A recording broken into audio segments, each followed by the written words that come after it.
Samson went to Gaza and saw there a prostitute and went in to her.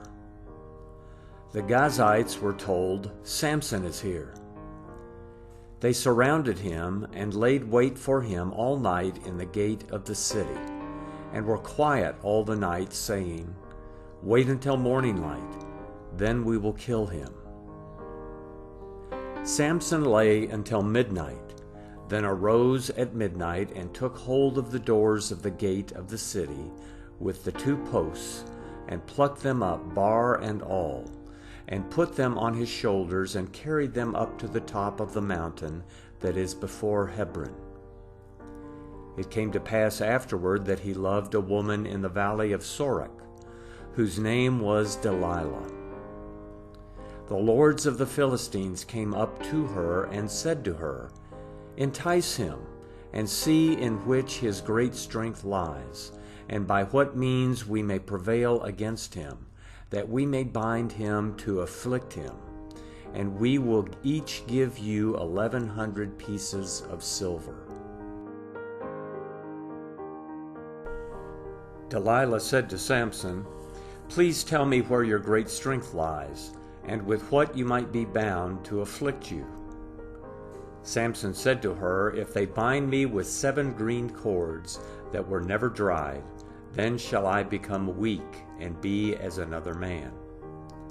Then the lords of the Philistines brought up to her 7 green cords, which had not been dried, and she bound him with them. Now she had an ambush waiting in the inner room. She said to him, "The Philistines are on you, Samson." He broke the cords as a flax thread is broken when it touches the fire. So his strength was not known. Delilah said to Samson, "Behold, you have mocked me and told me lies. Now please tell me how you might be bound." He said to her, "If they only bind me with new ropes with which no work has been done, then shall I become weak and be as another man." So Delilah took new ropes and bound him with them, then said to him, "The Philistines are on you, Samson." The ambush was waiting in the inner room. He broke them off his arms like a thread. Delilah said to Samson, "Until now you have mocked me and told me lies.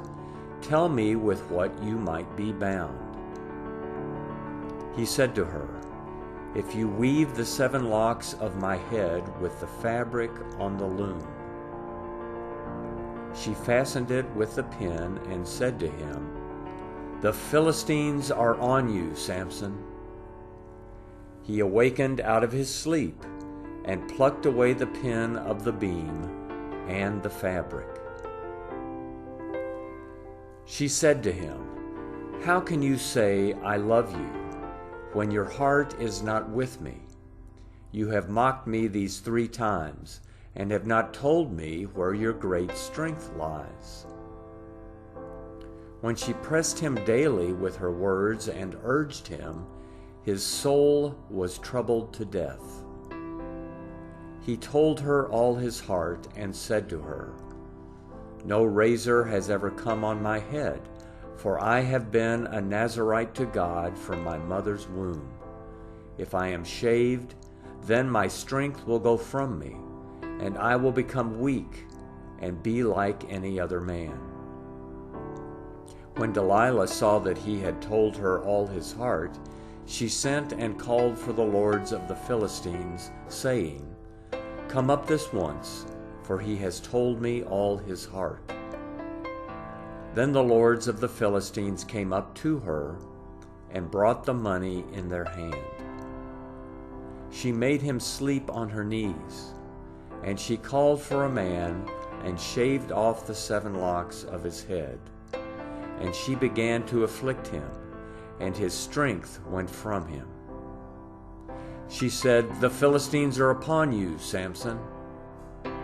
he awoke out of his sleep and said, I will go out as at other times and shake myself free.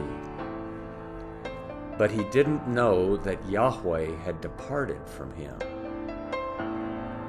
The Philistines laid hold on him and put out his eyes, and they brought him down to Gaza and bound him with fetters of bronze, and he ground at the mill in the prison. However, the hair of his head began to grow again after he was shaved. The lords of the Philistines gathered together to offer a great sacrifice to Dagon their god, and to rejoice, for they said, Our God has delivered Samson our enemy into our hand. When the people saw him, they praised their God, for they said, Our God has delivered our enemy and the destroyer of our country, who has slain many of us, into our hand. When their hearts were merry, they said, Call for Samson, that he may entertain us. They called for Samson out of the prison, and he performed before them. They set him between the pillars, and Samson said to the boy who held him by the hand, Allow me to feel the pillars on which the house rests, that I may lean on them. Now the house was full of men and women, and all the lords of the Philistines were there. And there were on the roof about 3,000 men and women who saw while Samson performed. Samson called to Yahweh and said, Lord Yahweh, remember me, please, and strengthen me, please. Only this once, God, that I may be at once avenged of the Philistines for my 2 eyes. Samson took hold of the 2 middle pillars on which the house rested and leaned on them, the one with his right hand and the other with his left. Samson said, Let me die with the Philistines. He bowed himself with all his might, and the house fell on the lords and on all the people who were in it. So the dead that he killed at his death were more than those he killed in his life. Then his brothers and all the house of his father came down and took him, and brought him up and buried him between Zorah and Eshtaol, in the burial site of Manoah, his father. He judged Israel 20 years.